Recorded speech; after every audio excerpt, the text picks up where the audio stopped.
We'll get started in a couple minutes, but take the time to settle in. And it's also whether you're online or whether you're here in the room, it's a good time just to notice the bustle of people coming into the space. And just like you might observe the birds at a bird feeder, just the natural process of people gathering. We don't have to turn these activities, the sounds and the movements, the sights, and any thoughts that might arise. We don't have to turn all that activity into a problem. And in a way, we can train our heart to see it, to feel it as something beautiful. It's just very interesting what activities we find beautiful and what activities we find disgusting. And it's just a matter of habit more than anything else. We were to look over a bridge and watch Interstate 94, we might have sort of an aversive, like all that traffic, all that noise, all that pollution. And then if we were to look over a bunch of trees and the wind blowing through the leaves and blowing off some of the leaves, we might think, oh, that activity is quite beautiful. And weirdly, we'd call that activity, well, that's nature. And the interstate, well, that's an abomination or something like that. But mostly what that's all about is just habits. I'm not saying that I find interstate traffic, pleasant or beautiful. But I am saying that any aversion that arises for me, I'm interested in. Like, well, that's interesting. Like, why is my mind making this a problem? Who is that helping? So I just say that in terms of how you relate, whether you're on Zoom and, those of you, we all know probably these days, like on Zoom, inevitably somebody will be moving, when we're wanting to settle, and we have our video on and camera or the screen in front of us, and then somebody else is moving. And that's like all of a sudden we've got a problem, or in the room, someone's sniffling or somebody's coming in a few minutes late or whatever it might be. And these seemingly little things are the kind of an example of how our heart knows, just because of habit, knows how to create a problem out of existence, right? Because existence, the very definition of existence is stuff happens endlessly. Things come and go. Pleasant things and unpleasant things. And the interesting question is like, why is my heart so bothered by the nature of things coming and going? Is there another way? So let's settle into our practice.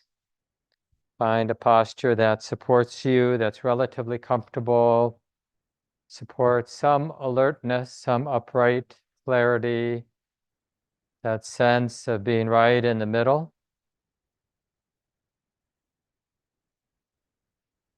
Unafraid.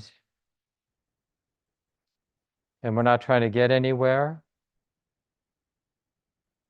And even more subtle, we're not trying to fix anything.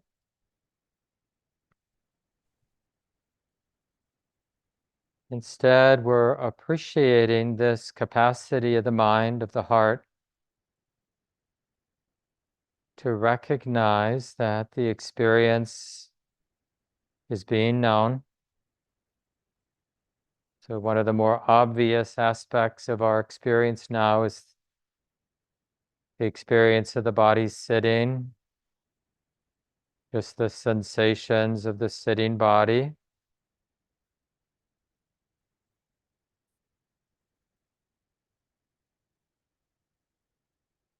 And it's not about fixing or judging or comparing. So we, on the one hand, we're attuned to the movement of bodily sensations. This is the experience of sitting. It's a movement of sensation. So this willingness to feel what we're feeling, to be exposed to this movement of sensation. And then the practice is not having a problem with the movement of sensation. Let it move, let the sensations of sitting and breathing come and go. This endless unfolding or this endless movement of sensation.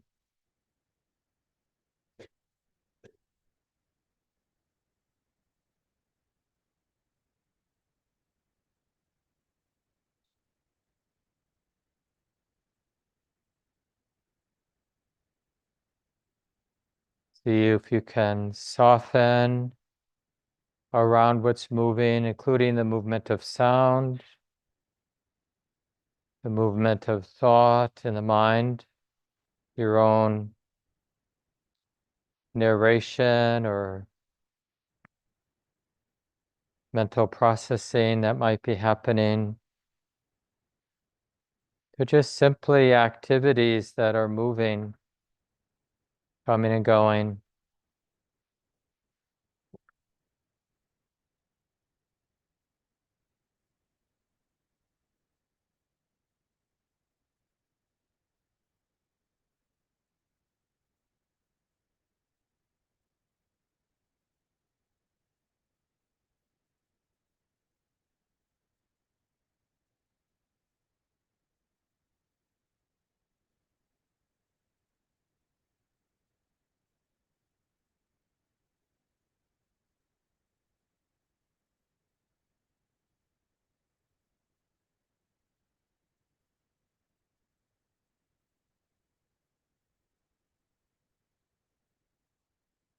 There's knowing, and then there's the activity of thoughts and sounds and sensations and sights that are moving.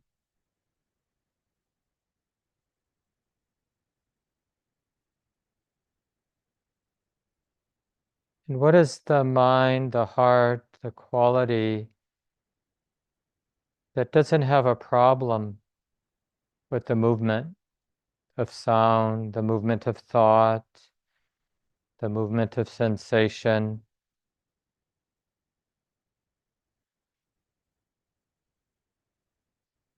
And even when the mind is reacting, as it will at times, of course,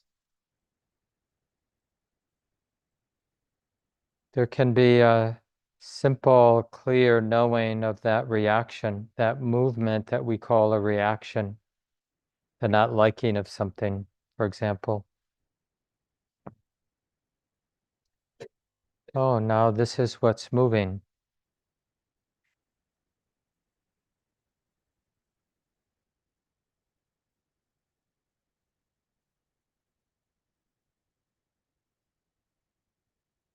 So in this way, there's two aspects to any moment, like this moment. There's always two aspects. There's the knowing, the space of knowing, and what's being known.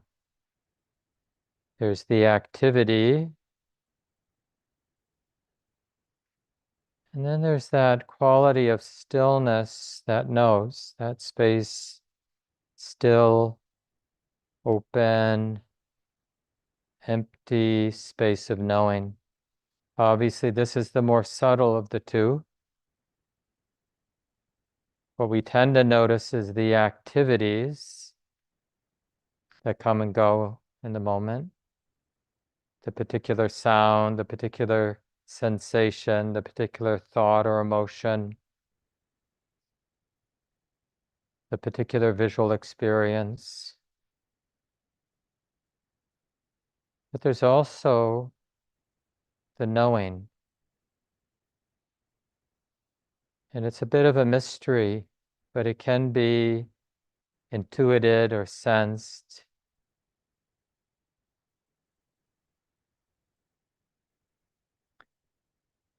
And without this intuition, the sense of the knowing, we're not really intimate, we're not really awake to the way it is. And we end up misperceiving the objects of experience, imagining that they're more than what they are, because we're not seeing the whole picture in a sense. And the whole point of our practice is to wake up, to see things clearly as they are. So we're not thinking about how it is, the way it is.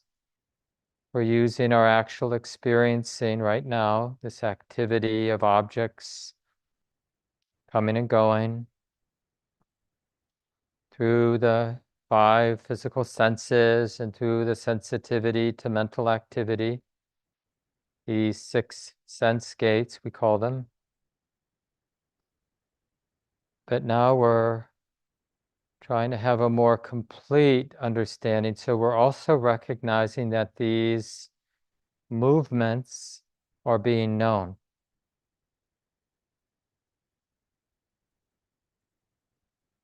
Here and now.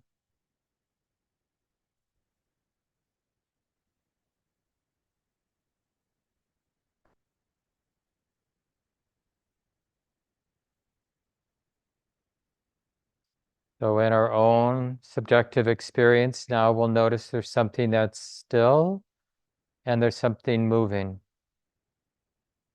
There's stillness and there's movement. And these two don't have a problem with each other. They don't contradict each other. Just using these words to better be curious, be open to your own experience of body and mind now, the way it is, and see what we can learn, seeing what we haven't seen before. So we'll continue now in silence.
Every moment is just something, some experience of body or mind being known.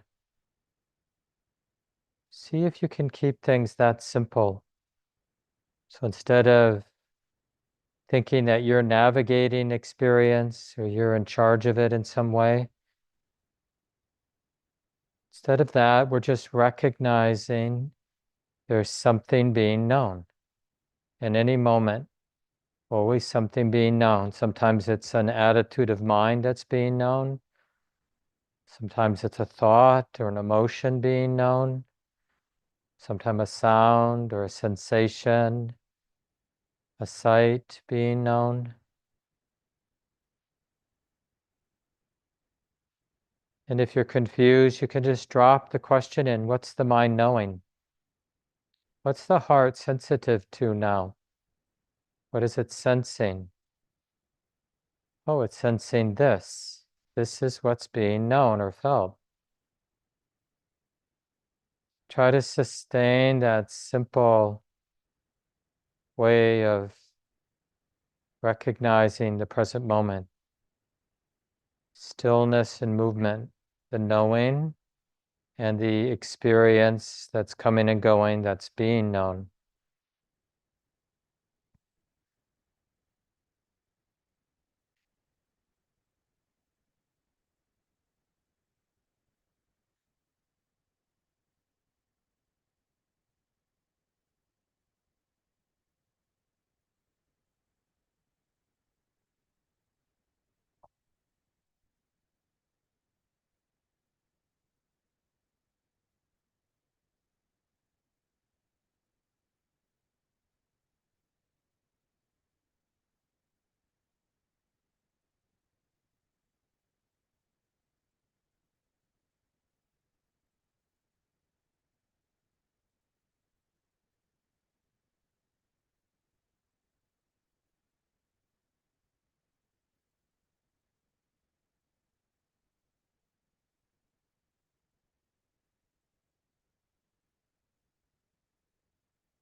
Listen to your body, make some adjustments, stretch a little, whatever is helpful.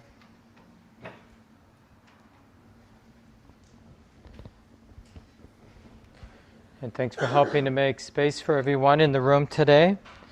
We have been having larger crowds over the last month. So just a reminder that, oops, there we go. Just a reminder there are other weekly practice groups. So Shelley Graff, the other guiding teacher, does a group every Sunday night that's in person only. And then I teach on Tuesday evenings, Zoom only. And you can find the link for that on our calendar. And then Shelley teaches Wednesday evening, that's both in person and on Zoom, like the Sunday morning program. So they're just, excuse me, different options to connect with the community. Shelley and I think of these weekly practice groups, these 4 weekly practice groups, Sunday morning, Sunday night, Tuesday night, and Wednesday night, as kind of the cornerstone to the community practice. I mean, there's so many other places to dig in here, of course, but it's where we put a lot of emphasis in terms of sharing. And they're drop-ins, so it makes it easy for people, but really a way over time to share these teachings that some of us have found so valuable in our own lives.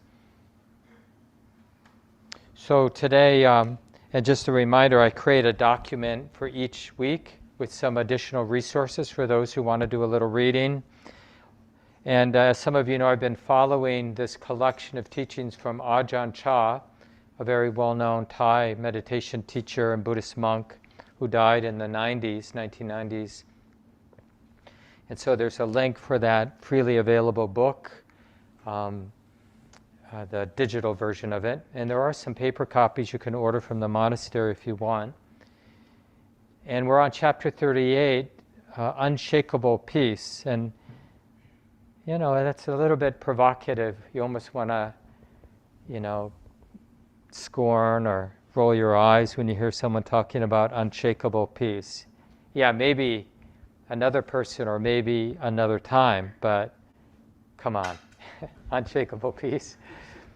And a lot of times when we hear that, we assume that, well, that person must be disconnected because the world is a mess, and my life is a mess, and my body's a mess, and so what's the deal with unshakable peace?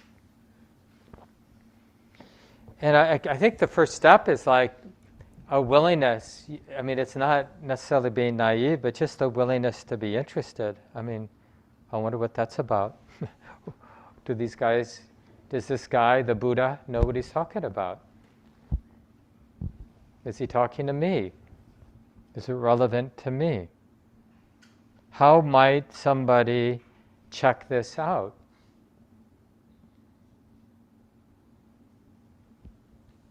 And when the history of folks on the planet, every once in a long while there's somebody who's basically saying the same thing. And it's not like they're in a perfect place. Right? Sometimes they're right in the middle of the mess, and they're saying there is something, whether they use the words, unshakable peace, or the heart's sure release, is another way we say that in the Buddhist tradition. But it has this place, this flavor of peace, and this flavor of surprisingly, shockingly, everything's okay, even though there is the truth of suffering and birth and death, and all that is true, when we just, in an ordinary way, look around ourselves. So when there is that profound peace, that sense it's okay, it's not somehow denying the oppression or the injustice or the cancer or the painful loss or whatever we all experience at different times in life.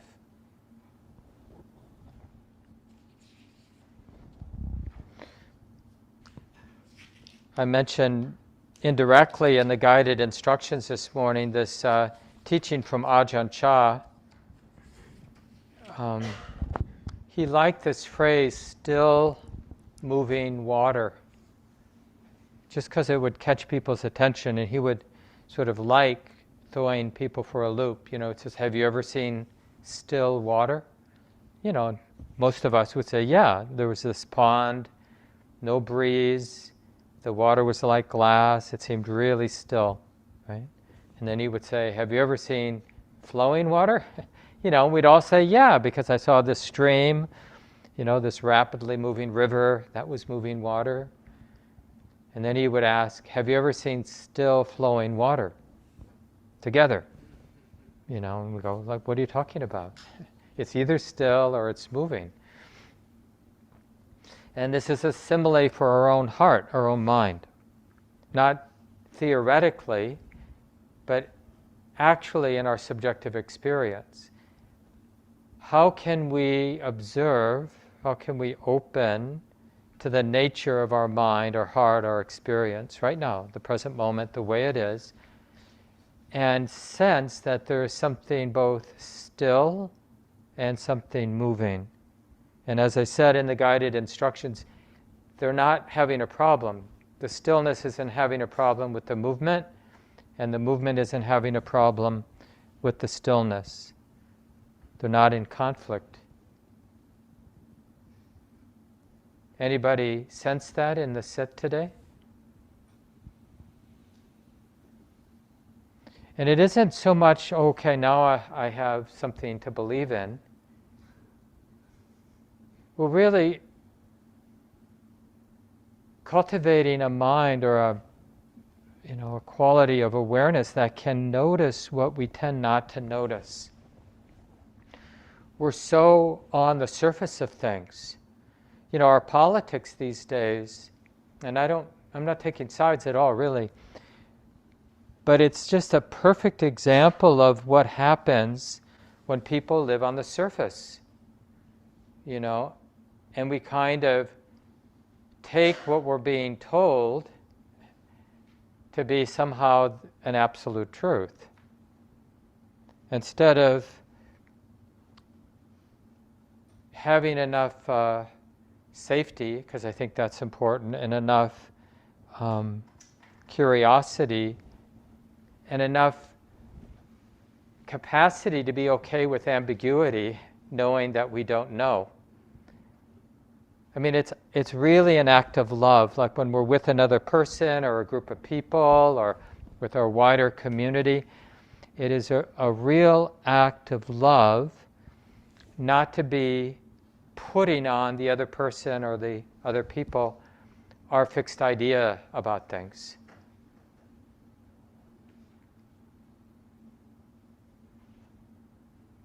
But it's not necessarily a comfortable place for us to be in that unfixed, open, undefined space.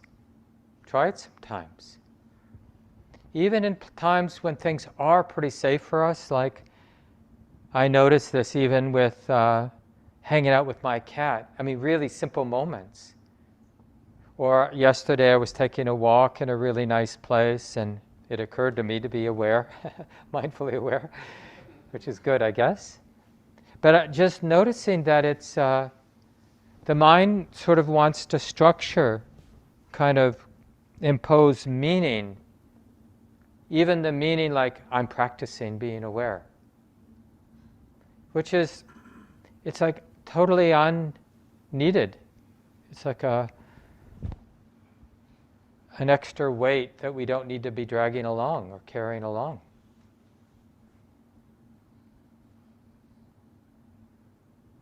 And you might even sense now, like even just bringing this out, like this comfort with ambiguity, with not having our mind fix. Like even one tendency would be like trying to really understand what I'm talking about, so the mind can hold it or have it. Because there's really nothing in the way right now like noticing what is it that is not moving, that is still, that is empty of movement, empty of coming and going. We have similes or metaphors like the space of the present moment. But when we're closer to the way it is, when we understand, like, not understand conceptually, but experientially, we understand what's empty of movement, it really changes how our hearts relate to what is moving, like the emotions that are moving, and the thoughts that are moving, and the sensations that are coming and going. Because it creates that sense, like last week, some of you know the talk we were looking at from Ajahn Chah was The Place of Coolness, was the name of it. I think it was chapter 30. Now we're on chapter 38. I'm just sort of not covering each chapter, but you can read the whole book. It's fantastic. But that place of cool, there's something cool, even amongst what's wild, like you said that to me, or you think that way, or that person did that thing, right? So there's like a lot going on, and some of it is maybe shocking or disturbing or evokes strong feelings, intense feelings in us and in others. And see, we don't have to, it's not like this understanding of stillness and how that changes our relationship to what's moving. It's not about flattening out what's moving. It's about recognizing something that's here, even when the movement, also in the moment, is quite big, intense.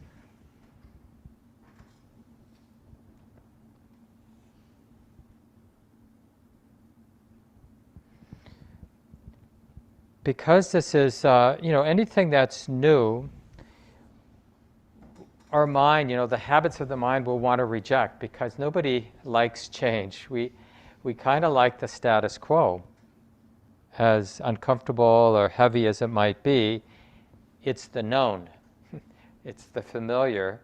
So we're a little bit frightened by what's not this way of understanding, this way of relating.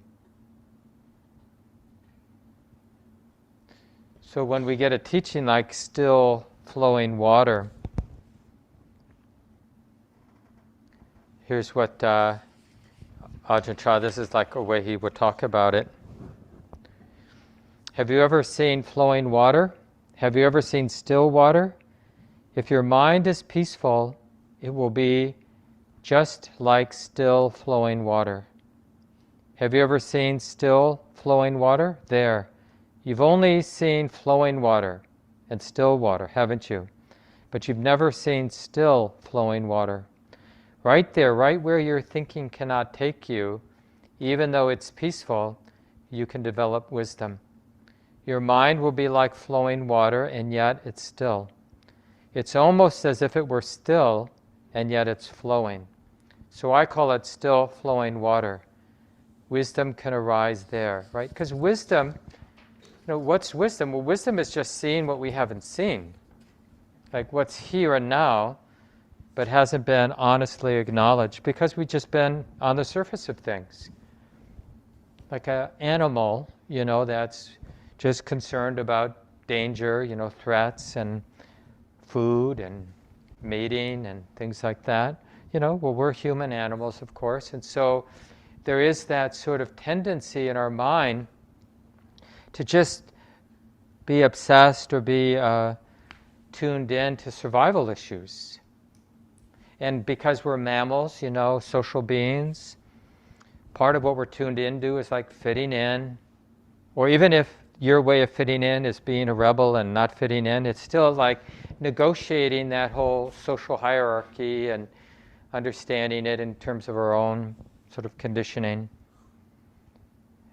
And we don't really have that much encouragement unless we really start to suffer and we're looking for another way, and that might bring you to a Buddhist meditation center, or you're just kind of curious. But generally, there's not a lot of encouragement to get interested in the heart, in the mind, and not in a philosophical sense, but in a experiential way. To use the mind to know the mind. to use the sensitive heart to sense the heart. The heart, in a sense, is the middle or the center or the core, or the best definition of the heart is this. This, for each of us right now, this is the mind, is the heart. Where are you knowing this? Where is the knowing of this happening for you right now? We might think, well, no, it's out there somewhere, the this I'm knowing. Is that true? Where is the this that you're knowing or experiencing happening?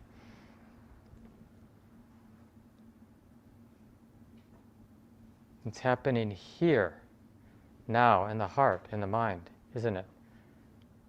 It's always the mind and heart. Buddhism, chitta, mind, heart, same word.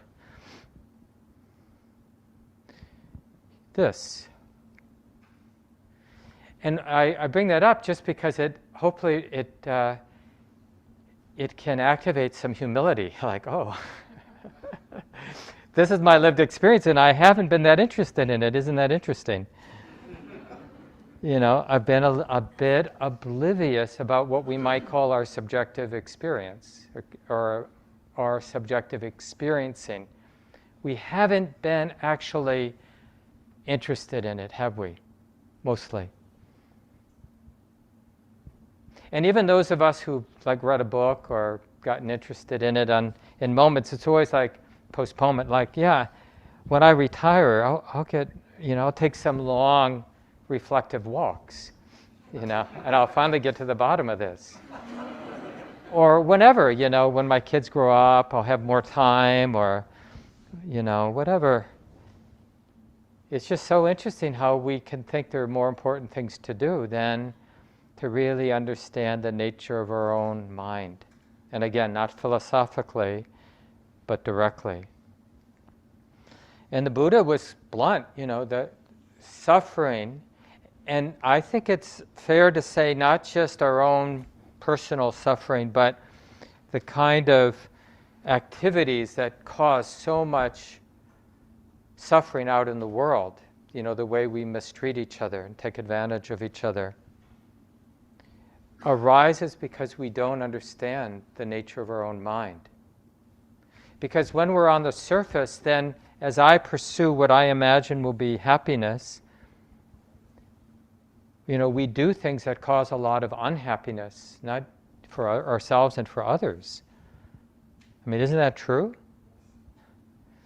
And it'd be totally appropriate to, like a historian, it would be totally appropriate for a historian to look back over any number of years and just like map out all the ways people have taken advantage of others, exploited others, as ways of people trying to be happy. So we did this, and we treated these people in that way, and we passed these laws or invaded in these ways because we wanted to be safe or we wanted to be happy and we needed to take care of this problem, what we saw as a problem. So we did this with this group of people and that with that group of people. So it seems like it should occur to us, well, maybe we don't really understand this thing we call happiness and unhappiness because we don't seem to be very good at finding it and having it in a way that is satisfying. And even if somehow someone gets, to the top of the heap, do we imagine that they actually have happiness?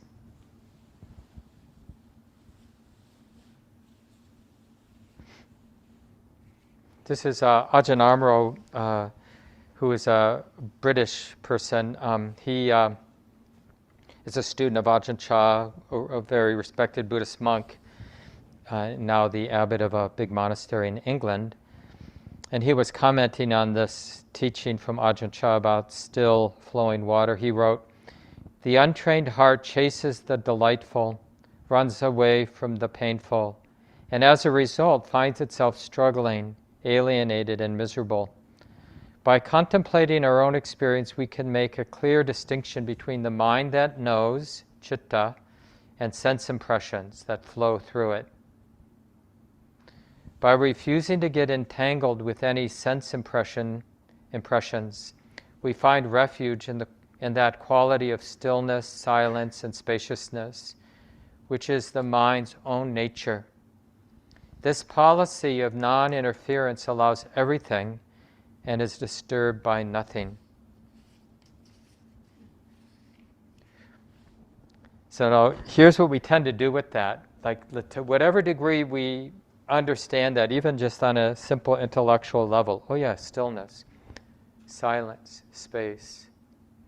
It's like, then there's another movement that we don't catch, which is like, okay, I got it. It's that tendency to possess some, in this case, some information. Okay, I got some information. Stillness, this is what's going to save me. And it's sort of like you run into a friend who doesn't understand it, and you kind of like want to preach to them about stillness.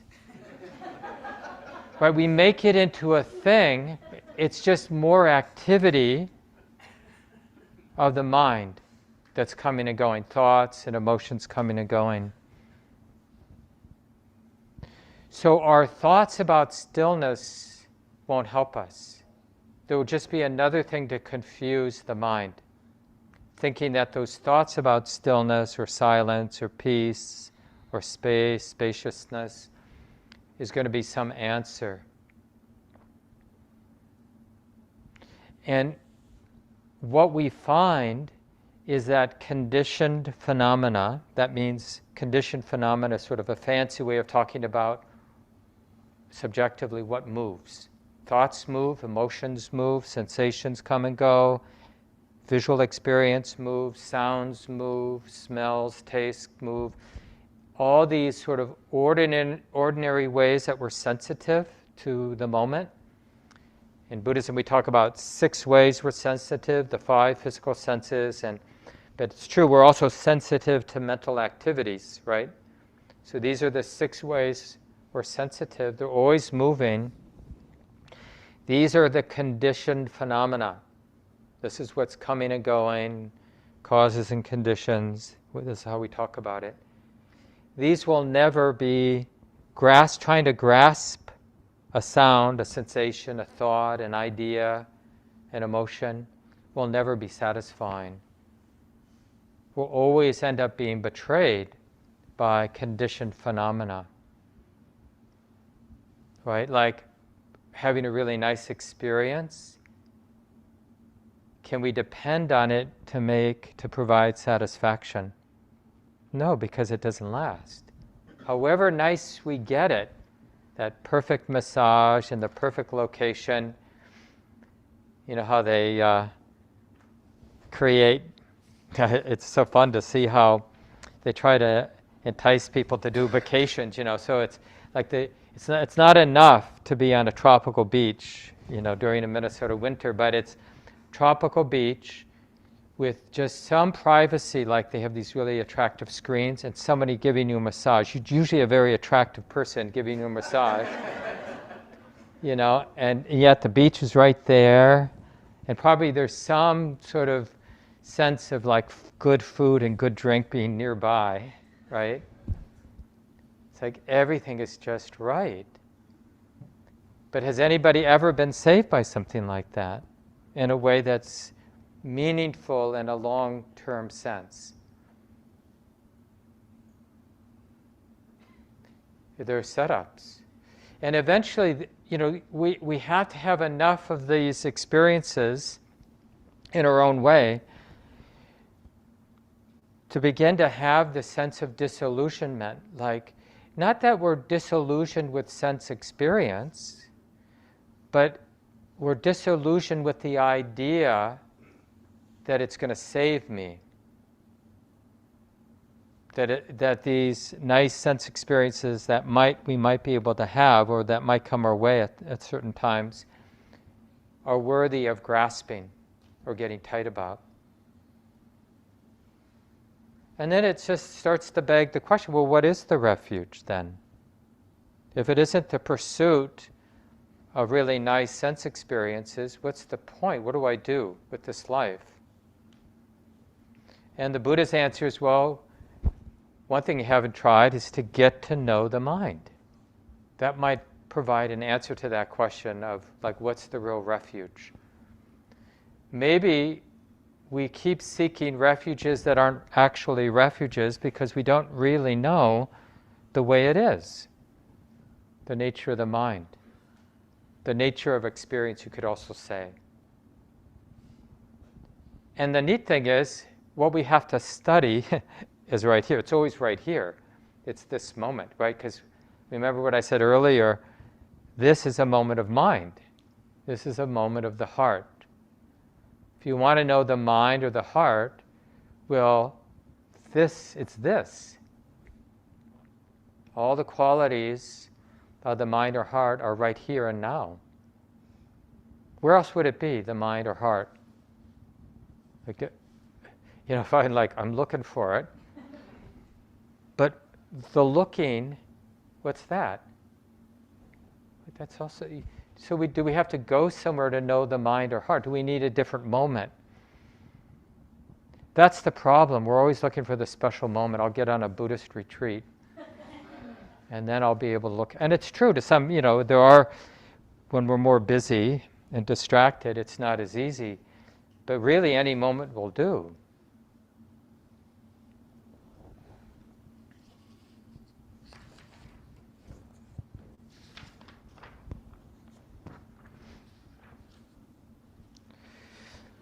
This is from that chapter 38 from Ajahn Chah. Please clearly understand that when the mind is still, it's in its natural normal state. As soon as the mind moves, it becomes conditioned, sankhara. When the mind is attracted to something, it becomes conditioned. When aversion arises, it becomes conditioned. The desire to move here and there arises from conditioning. If our awareness doesn't keep pace with these mental proliferations as they occur, the mind will chase after them and be conditioned by them. Whenever the mind moves, at that moment, it becomes a conventional reality. Unless the mind isn't confused by the movement. Oh, that's just a thought. Oh, that's just a sound. Oh, that's just sensation. Oh, that's just the reaction. So remember I said, it's not about flattening out or somehow preventing our personality or their conditioned habits from arising. It's the non-confusion about what might get triggered, what might come and go as sound, as emotion, as thought. And so a little bit more from Ajahn Chah. So the Buddha taught us to contemplate these wavering conditions of the mind. Whether the mind moves, it becomes unstable. Whenever the mind moves, it becomes unstable and impermanent, which is anicca, unsatisfactory, dukkha. It cannot be taken as self, anatta. These are the three universal characteristics of all conditioned phenomena. The Buddha taught us to observe and contemplate these movements of the mind. Right? So it's not about hating what's conditioned or what's moving. It's about understanding them for what they are. Like whatever is now moving in each of our hearts, the activity of the moment. Right? In Buddhism, that's the 5 aggregates. The activity of body, so through the 5 physical senses. And then he divided the mind in these 4 ways. So this activity of mind he talks about as perception, like how the mind is recognizing experience, and feeling tone, the pleasantness, unpleasantness, or neutrality of each perception, each contact that is being known. So there's perception and feeling tone, and this is more of a catch-all category called mental formations. It's sort of like all of the past experience, all the tendencies or undigested experiences exist almost like taut strings. So when I see somebody or I hear something, or even when I think something, then any experience that from the past that's similar to what I'm experiencing right now, all of those past tendencies start to reverberate, vibrate, because they're related to what's happening right now, what's being experienced right now. So I can't look back. I see Pietro, one of our leaders here in the back of the room. There's no way to see that visual experience without some mental formations being activated. I got to talk to him about this, and it's like all of that is right there, isn't it? It's true for you see a nice day, mental formations arise. You see a bad weather day, different mental formations get triggered, right? You do something humiliating, all of those past moments of humiliation, they shape that present moment experience of humiliation, doesn't it? Or you have a moment of success, all of your past moments of success, and it's sort of like whatever's left over from the past around moments of success shapes the current moment of success. So mental formation is this more catch-all category, which is just part of the activity of the mind, is how the past informs the present. Because in a way, like what we are, this continuity of our mind, heart, is just left over. It's like unfinished business. In Buddhism, the way that the phrase gets translated is underlying tendencies, right? We're a bundle of underlying tendencies, and it's different. If you and I experience something similar, what arises in me is not going to be the same as what arises in you. My underlying tendencies are not the same as other people's.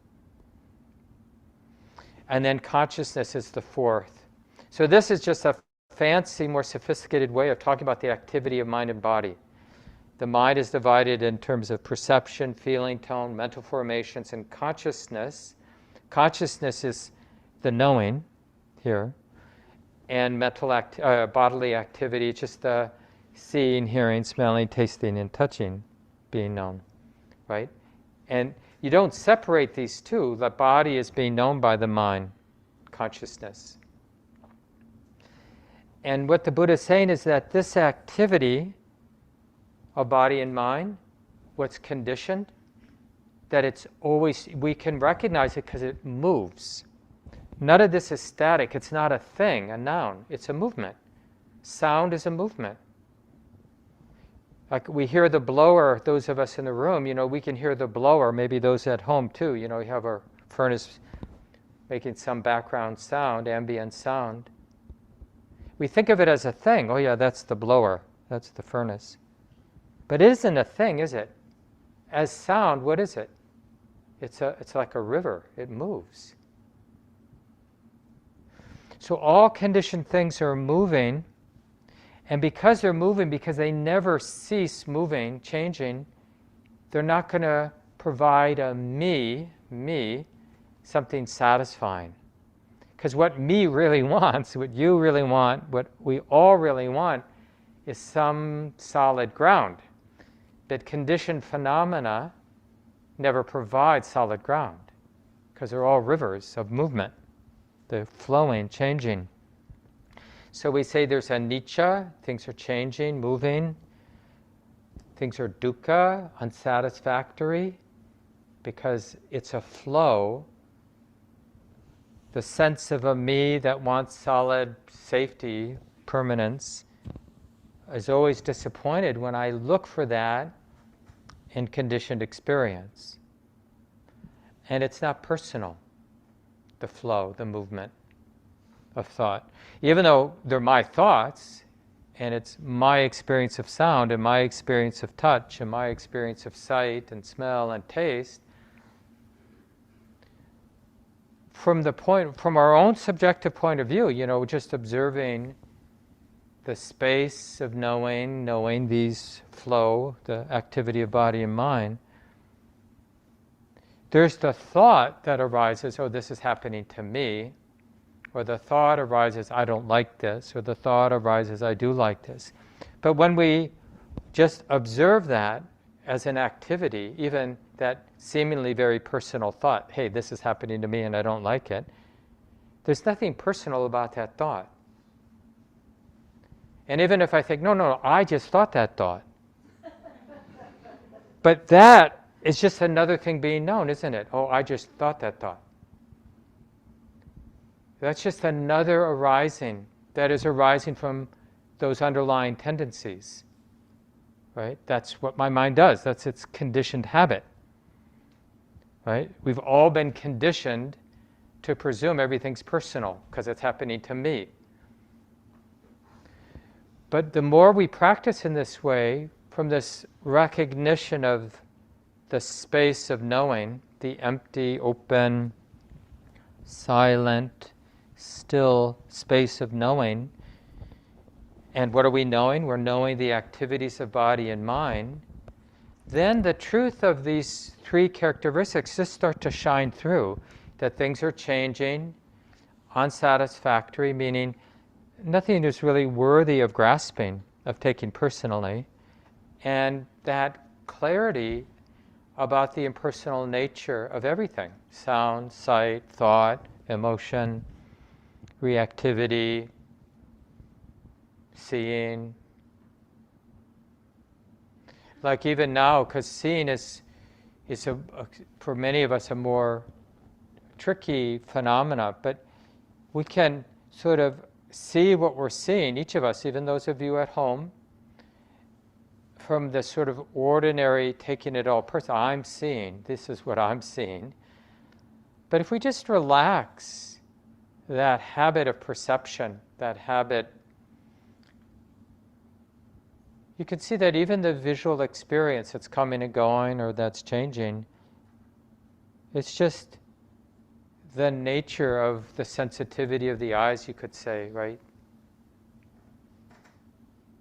You don't need that interpretation plastered on top of it, that this is me seeing. There's just seeing being known. Just like there's just hearing being heard, and sensations being felt, and thoughts being known, and emotions being felt. It's just the activity. And it really begins to change, how we relate. Like, that's how we evaluate whether this way of practicing is helpful. Who do we become? How do I start to navigate my life when I pay attention in the way the Buddha is suggesting we pay attention, that there's something being known. There's this open, still, silent, empty aspect of the heart, of the mind, and then there's this activity, the conditioned activity coming and going. And both are true, and we've trained ourselves to recognize both and relax and trust both because it's the way it is. Then how does that affect me as a partner, as a parent, as an employee, as someone trying to make the world a better place, or whatever we're doing with our lives? Is it helpful? Is it onward leading in the direction of more freedom, more kindness, these trustworthy qualities? Or are we becoming more obnoxious and prideful, and or more afraid and anxious? Right? We'll know if it's helping or not. And it's not for somebody else to decide.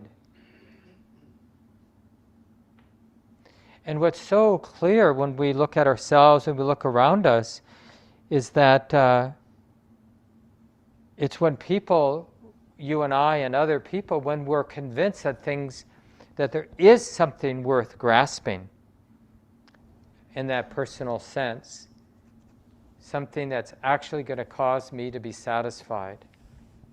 Like, we wouldn't do things that are mean.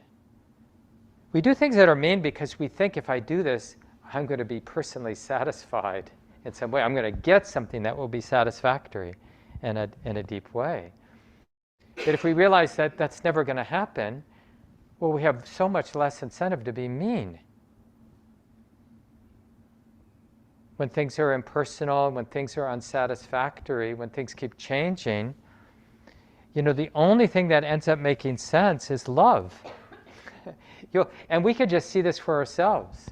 We just become more tender and forgiving and patient, and we have a more wonderful sense of humor about it all.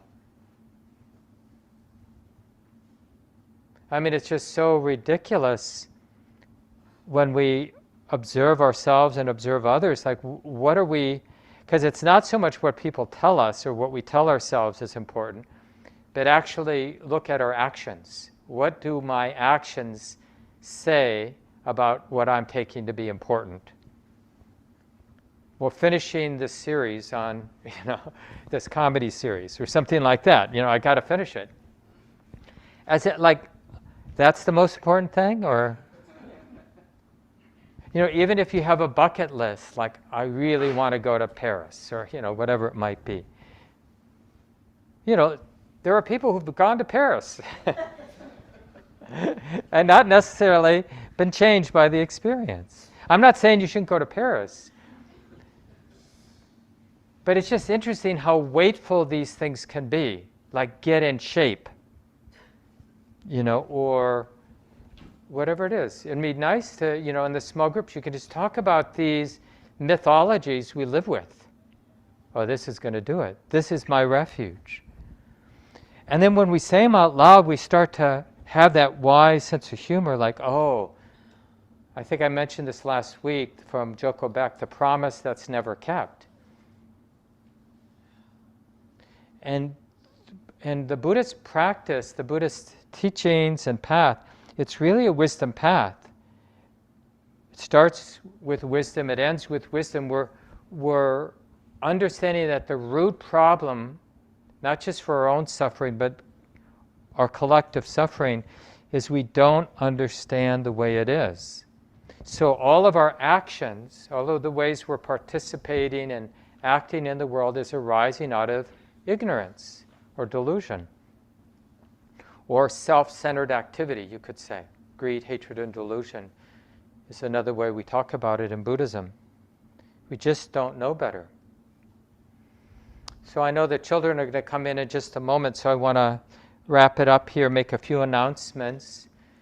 Shelley Graff is going to be leading a day-long retreat on the 23rd, so that's this coming Saturday. People can join in on Zoom or in person. And then Shelley and Gabe Keller-Flores will be leading our twice-annual community practice intensive. Begins the first Monday in December, ends on Saturday the 21st. We do it every December and June for about 17, 18 days. And it's just a time to increase your formal study and meditation practice for that. The group meets on Monday evenings and then ends with a day-long retreat, in this case on December 21st. So please join in. Most of you, I think, understand that this center, the building, all of our Zoom activities, everything here since we began over 30 years ago now has been offered freely. No strings attached. Our first job as community members is to receive it as a free gift. Really take it in. It's here, including all of our programs at our retreat center in western Wisconsin. All of them is offered because of everything people have done in the past to make these two places possible. So take it in as a free gift, and then if it makes sense, if you've got resources to share, time to volunteer, then get involved or give back so we can pay our office staff and our paid staff and take care of our two buildings here in town in Minneapolis and out in Wisconsin, and just make everything happen. And that circle of giving and receiving, it's really worked for us these last 30 years. We don't fundraise, we just every month or so try to remember to remind people to get involved in a way that makes you happy. That's the key. There's no right or wrong way to do it. Of course, if you have specific questions, just reach out to us, go to the website. There's more information there about how it all works. Crystal and Claire are here today to help you if you have any questions. They'll probably be out in the lobby afterward. Great. And I'll say goodbye to the people online. I'll pass you over to Lucy if you want to stay for the small groups. Remember, we always have optional small groups for 15 minutes. Lucy will take care of the